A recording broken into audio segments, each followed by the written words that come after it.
Kind of like trudging through the jungle here to get to the camera through the grove so I can do the video. Feel like I needed a jungle hat or something to get through there.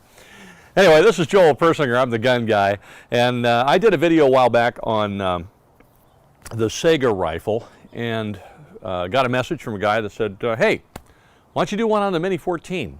So I figured I'd bust out the old Mini 14 and see if we could get our hands on one. We did, this one here, and go out and shoot it and talk about it a little bit, about the positives of a Mini 14. It's got some negatives too, but it's got an awful lot of positives. And I realize, as I said with the Sega thing when I was doing that a long time ago, that you know, what happens is people get weird about it. I hate those things. Those things are terrible. I had one that could never hit anything with it. And I wouldn't give up my AR for an AR-15, or I wouldn't give up my AR for a Mini 14 or whatever.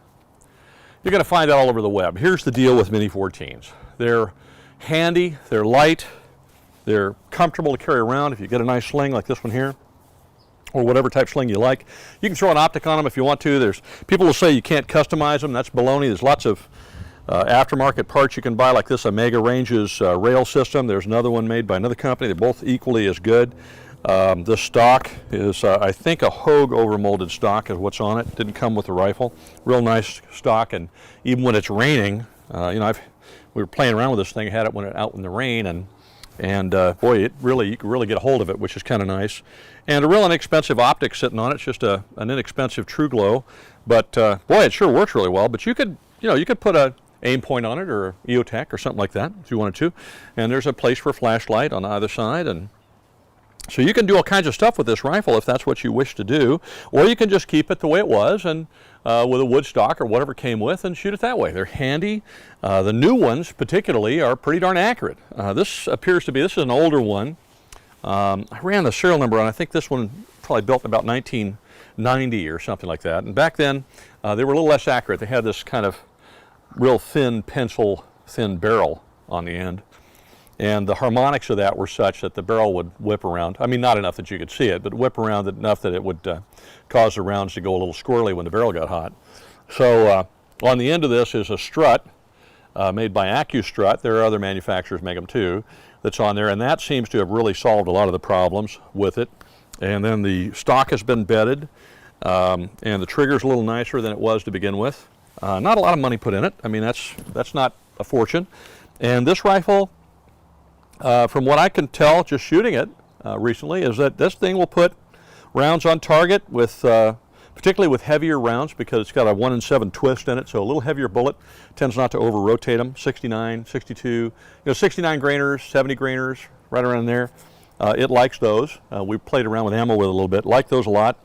And you're talking about an 1.5 inch group, right around there at 100 yards. It's not a nail driver, but for what it is and what it's meant to be, which is a ranch rifle, which is what this is, for have it in the truck, carry it around with you, knock down a coyote with it if you need to, or if you happen to be in the southern states where you're worried about a different kind of coyotes, the two-legged kind that are bringing people across the border or bringing drugs across the border or smuggling something like that, and sometimes they can cause you trouble on your property. This would be a great rifle for that. Great rifle for that, because you don't need it to.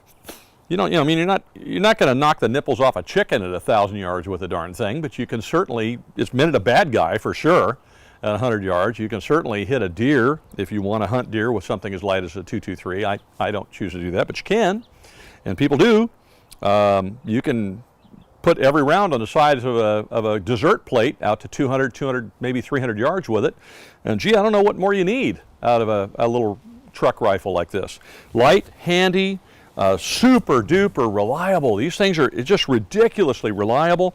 The nice thing about it in a state like California is because you don't have the pistol grip and you don't have the flash hider, you don't have all that stuff that politicians in this state get kooky about and write goofy laws about. You don't have to use a tool to change out your mag like you do with an AR-15. And look, if you're an AR-15 person, look, don't freak out. I'm not ragging on AR-15s. I love AR-15s. They are phenomenal rifles. And there's nothing that I can think of negative to say about them. So I'm not saying that. What I'm saying is that this rifle is also an outstanding rifle. If you have one, you could do a lot worse. And if you don't have one and you want one, you could do a lot worse. I encourage you, go get one. They're great rifles, they're fun rifles, they shoot really, really well, and all the positive things I said about them.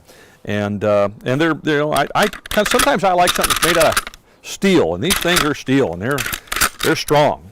Strong action, nice Garand or Garand type action, which, you know, reliability on it is, like I said, kind of ridiculous. It's so stinking reliable. We couldn't get this one to jam. We put all kinds of ammo through this thing, couldn't get it to jam. It just ran and ran and ran, which is great. But it did like the heavier bullets. I don't know about the newer ones. I think they're probably a 1 in 9 twist or something that won't, that'll stabilize the lighter bullets, the 55 grainers and so on. But this one, the older ones, they like the heavier bullets and shoot real well. So if you don't have one, you want to get one, you know, don't let the web talk you out of that. You get the guys and say, well, you know, they're so expensive, I could get myself a nice AR. You could, maybe you ought to, one of each. But if you're in a restrictive state that won't allow you to have the type of rifle like an AR-15 or something along those lines, but they'll let you have one of these, hey, go get yourself one of these, because they're really terrific and they run really well, and I can't find anything wrong with them, frankly. I've shot it a lot just over the last week or so, and guess what? Here in a second, you and I, we're going to go shoot it again. Holy smoke. Hey, gotta like that. And now a 2-liter. Oh, jeez Louise. Yay! And now the red one. The venerable Mini 14. Great rifle. If you don't have one, you probably ought to go get one. They're just a boatload of fun. If you need one for a truck rifle, ranch rifle, just a personal defense rifle, they make a good option, really terrific option, particularly, as I said before, in the states that are very restrictive about the various parts you can have on them. And as you can see, they shoot really well, and they're super accurate. So if you ever want to get one, you can just say that I said they're good, as if anybody will care, because I don't think anybody will, but you never know. You can use me as an example if you want to. Hey, listen, do me a favor, would you like, wherever it is, subscribe, I think it's down here, and check out our other videos. We got some great videos that we've done before, some great videos coming up. Subscribe please so we can see them. Also, if you're not a member of the NRA, look for the link. You can join the NRA. We'll save you $10. If you're not a member of the National Rifle Association, you should be. That's what's going to help us keep our gun rights. Thanks for watching. We really appreciate it.